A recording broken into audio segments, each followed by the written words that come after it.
On this scarific review in a few, we look at Bandai's Monster Party for the NES. I'm scared. Stop me if you ever heard of this scary story. Strolling through the mean streets of Anywhere USA, bat in hand, Mark happens to see a bright star in the sky.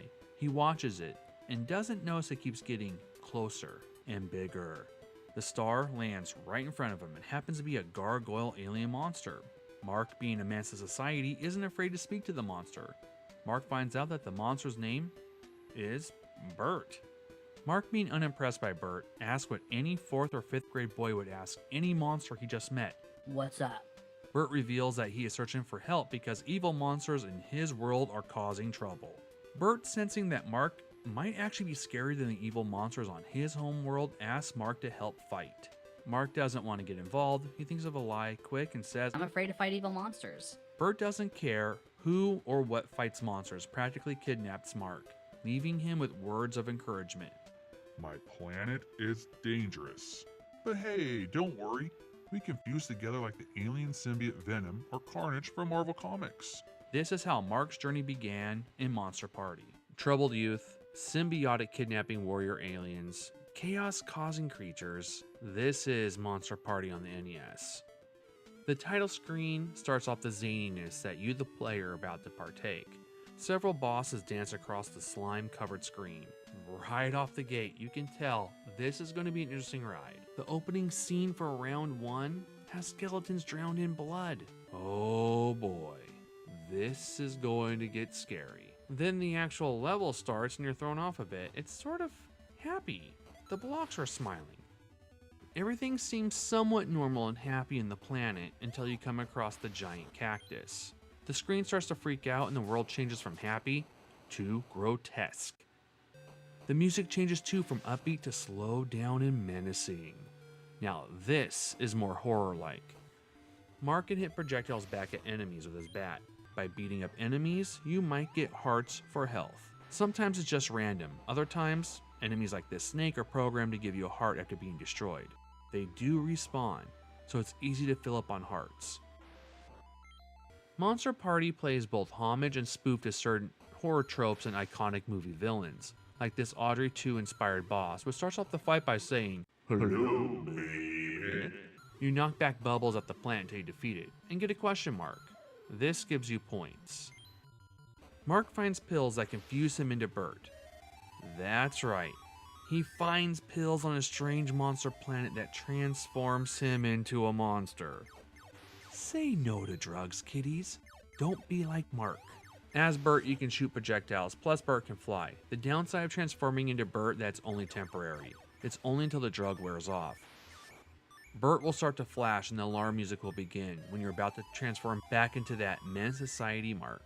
The controls are just fine, they're very responsive. You use A to jump or fly, B for attacks. There are 8 rounds or stages in total, the 9th being the final battle with the ultimate bad. Each stage will have you fight different types of monsters, so there's quite a variety.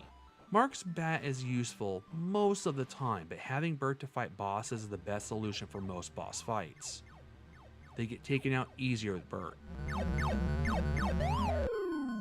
Bert's laser beams will upgrade from a single shot to a 3-shot, making him even better in combat. There are all sorts of weird rooms throughout the game. You go into one room expecting a boss battle, instead you find an empty time waster.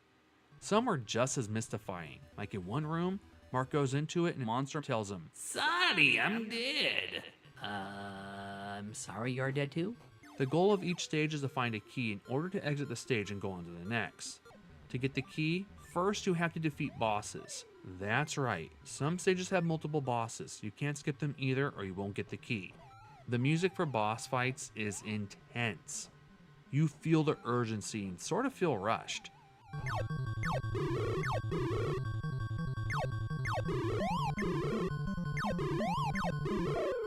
Who can forget this boss from round 2? You take the fight to fatty foods by beating up fried shrimp and other fried food. You too will feel the wrath of high cholesterol. Monster Party has one of the most unique boss fights in any game. In Stage 5, aka Round 5, you come across zombies that will tell you to watch them dance. You attack them, nothing happens. They keep regenerating. They don't attack Mark or Bert either. They just dance. You may feel stuck and don't know how to kill them. The secret is you actually need to watch them dance in order to beat them. They dance for a while, and then you get your question mark. Monster Party is not the most difficult game for the NES library. It does have its moments though. Stage 6 is one of the most frustrating levels in the game. Not only does it have flying comets throughout the level, it is a maze. You need to go in the right order of doors to get to the end. Plus, to get the key, you need to fight a green-faced boss. The catch is, there are 3 other fake green faces. On top of that, it's in a green, puke-filled room. Monster Party is a unique game for the late 1980s. It's fun, humorous, and challenging. Not necessarily the hardest game. I think it's just the right difficulty. Each level is designed different from the last, and each round has its own distinctive monsters. Some test you more than others, like the firebrand-like gargoyles in round 7. They are speedy little things. The boss fights are fast and frantic, just like the music. The music works. It can be both upbeat and light to frenzied. The music at round 3 is fast-paced, but gives you the feeling of danger. The level designs are well done. Well, maybe with the exception of the puke green room. Graphically, Monster Party looks good for an 8-bit game in the late 80s. Most importantly is the gameplay. The gameplay is both engaging and entertaining. The fact that the amount of gore in the scenario itself got past the strict Nintendo censors amazes me. Like this part during the epilogue of the game. Sorry for spoilers. Monsters devour Mark. Just to remind everyone, Mark is a little boy. It's pretty gory for an NES game. I wish I knew about Monster Party when I was a kid. I would have loved it. Seems like many of us didn't rediscover the game until much later. It does have a fan following, and I can see why. It's a great little monster of a gem. Well, that's it for this review and a few. See you next time on our spectacular adventure.